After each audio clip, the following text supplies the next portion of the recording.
Punjab police officer Salvinder Singh will appear before the National Investigation Agency in New Delhi today. The NIA on Friday summoned Salvinder Singh to appear before it for detailed questioning in the Pathankot airbase attack case in the wake of the inconsistencies in his statements. The agency may put him to polygraph test after seeking his consent. The agency has also registered 3 cases in connection with the Pathankot attack. Salvinder was reportedly abducted while riding a personal vehicle, which was hijacked and later used by the terrorists on the night of December 31st. Sudhakar Das is joining us for more on this. Sudhakar, we've told our viewers that Salvinder Singh, Punjab police officer, would today face questioning from the National Investigation Agency, and there could be a possibility of a polygraph test. Give us more on that, and also tell us how crucial could he be as a lead for the investigations.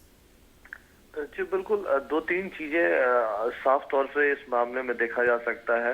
एक तो सूत्रों के हवाले से हमें ये जानकारी मिली है कि इंटेंस क्वेश्चनिंग की तैयारी है एनआईए की तरफ से। खास तौर पे कुछ एक सवालात जो एनआईए पूछना चाहती है, स्पष्ट तौर पे जानना चाहती है।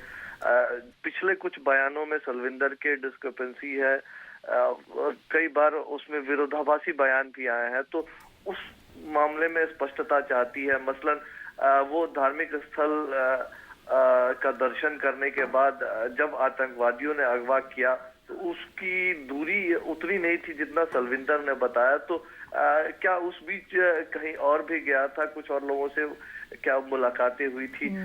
एक इस सवाल का जवाब एनआईए जानना चाहेगी। इसके साथ ही उसके बयान और जो उसके कुक मदन गोपाल और उसका ज्वेलर फ्रेंड राजेश वर्मा, उसके बयानों में अंतर क्यों है आतंकवादियों की संख्या को लेकर, और कुछ और चीजें उसके बयानों में इस तरह का अंतर क्यों आ रहा है, उसके बारे में।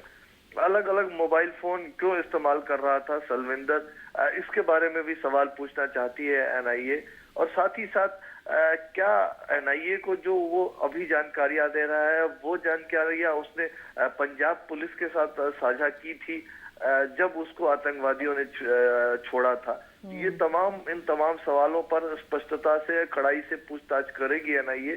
साथ ही साथ अगर जरूरी हुआ तो पॉलीग्राफ टेस्ट भी कराया जा सकता है। इसी वजह से उसको दिल्ली सम्मन किया गया, ये जरूर सूत्र बता रहे हैं। All right, Sudha, I would also want to know from you any updates you're picking on the foreign secretary level talks between the two countries.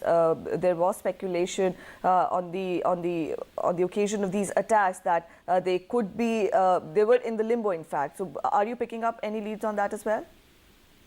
जी बिल्कुल, देखिए इस मामले में आधिकारिक तौर पे भारत की तरफ से बड़े स्पष्ट तरीके से पाकिस्तान को ये संदेश दिया गया है।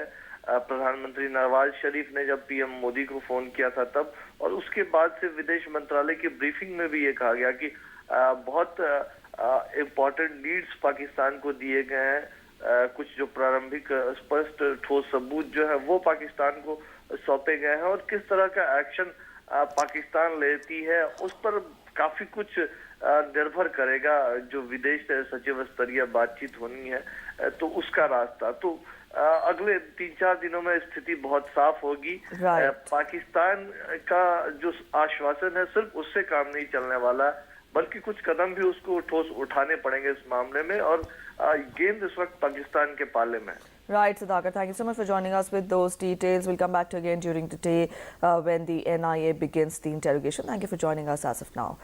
So that was our correspondent Sudhakar telling us more about the questions which could be answered by the Punjab police officer Salvinder Singh. He will face the NIA today, and after his consent we could have a polygraph test as well. And our correspondent also told us more about the stand which has been taken by India when we talk of the foreign secretary level talks. They're scheduled to be held on the 15th of January, but then again that would result on the action which has been taken by Pakistan in this regard. Right.